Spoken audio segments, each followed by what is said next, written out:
Knowing David for as long as I have and being around his magic and his concepts and his routines, his mechanics, and then most importantly, spending the time that I've spent putting this material together, I've become very intimate with it. And as somebody who's close to it, I marvel at his abilities, not just in his sleight of hand abilities, but certainly in his routine, his mechanics, his organization of the routines.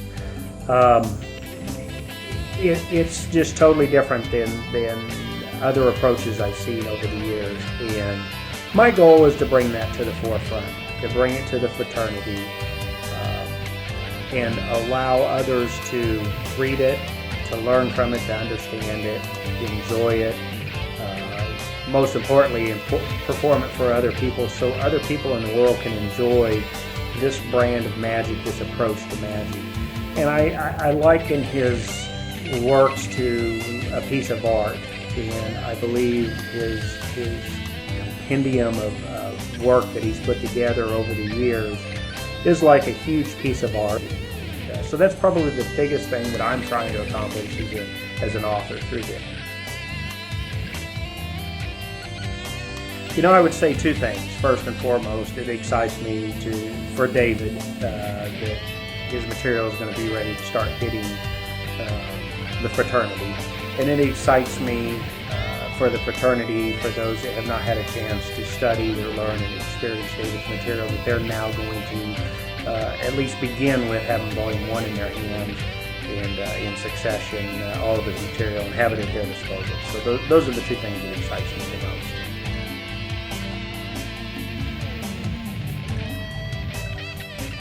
Probably the easiest way to do this is to talk about maybe a routine that I've written up of his that just, when I write it up, is just remarkable how he thinks of this stuff. But basically there's a routine in the Spellbound section where he opens a coin purse up and he sets $3 half dollars on the surface, and he picks the first one up and places it in the other hand, and it's a Chinese coin.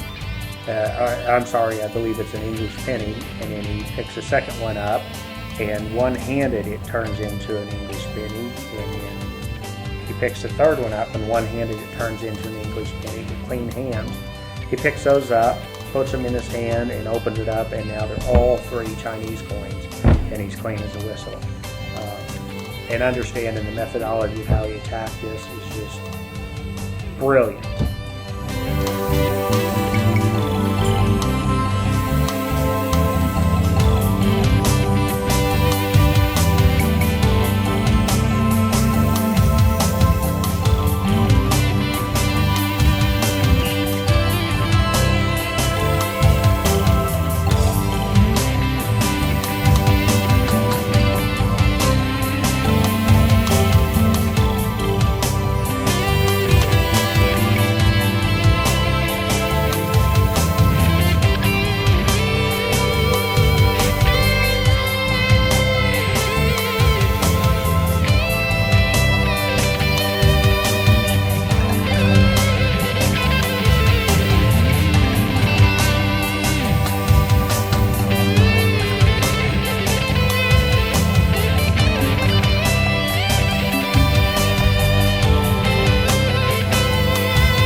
And one coin effect that I know that Dave does, and it's just awesome, is an open travelers with coins.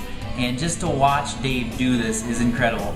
I even know the method, and it still profounds me, baffles me to see him do it.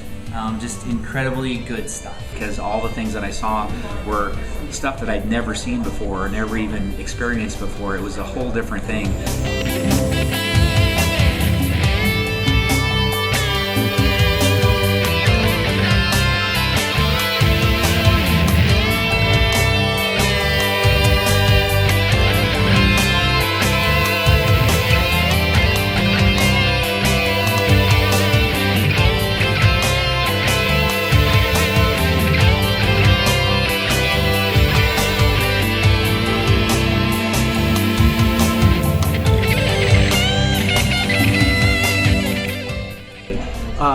always considered Dave one of my magic mentors, one of the guys that I go to for the information of magic, a wealth of information, esoteric and otherwise, not only skilled with coins, of course, but with all forms of magic and knowledgeable all the way around. Because he really tries to make his coin magic look like real magic, which is great.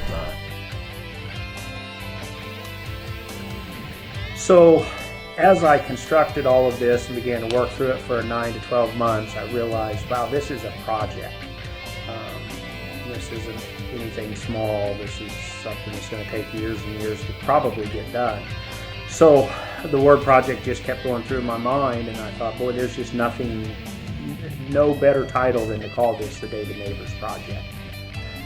Well, obviously there's too much material to be able to put in one book. If everything was put into one book, the book would be so big, so cumbersome, and so difficult to learn out of. And it would be nice to have everything collaborated and bound in between one volume, but it's just not feasible, especially for the student who wants to open it up and learn from it.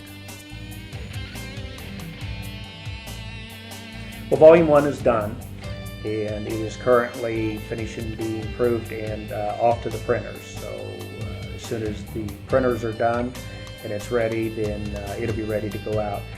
In fact, currently we're beginning pre-publication orders for volume 1 as we speak. So volume 2 will begin as soon as volume 1 is shipped out, and the goal is to be able to produce each one of these volumes somewhere in a time frame of 12 to 18 months until all of the material is completed. Well, the first volume has 3 chapters in it. The first chapter is called Debut, and it is basically over a coin vanishes, productions, or a combination of each. And I believe there's 43 routines in the first chapter. Chapter 2 is called Under My Spell, and it is all around the routines of Spellbound. And I believe there are 12 routines that deal with Spellbound. And then the third chapter is called Through and Through, and it deals with coins through the table, and I believe there's 12 or 13 routines that comprise of that. So over 70 routines in the first book.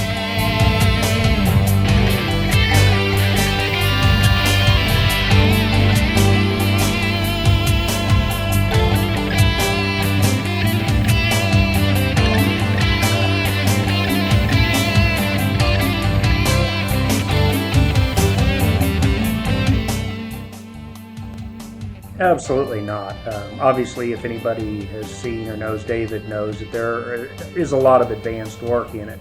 But there are several routines that utilize virtually no sleights. In fact, I know there are several routines both in the first chapter, in the productions, as well as in the coins to the table. That the hardest sleight in the whole thing is a finger palm, and a finger palm can be taught to anybody, right off the street. He does use a combination of sleight of hand and gimmicks. Sometimes the gimmicks will take place of hard sleight of hand. So I would say that this book will have material for the advanced worker. For instance, there's a routine that's called SOB because it was an SOB to write up, it's an SOB to perform, and it's an SOB to learn. But then you can go into some very medium skilled level routines, as well as some just virtually self-working beginner type coin magic. So it's a book for everybody.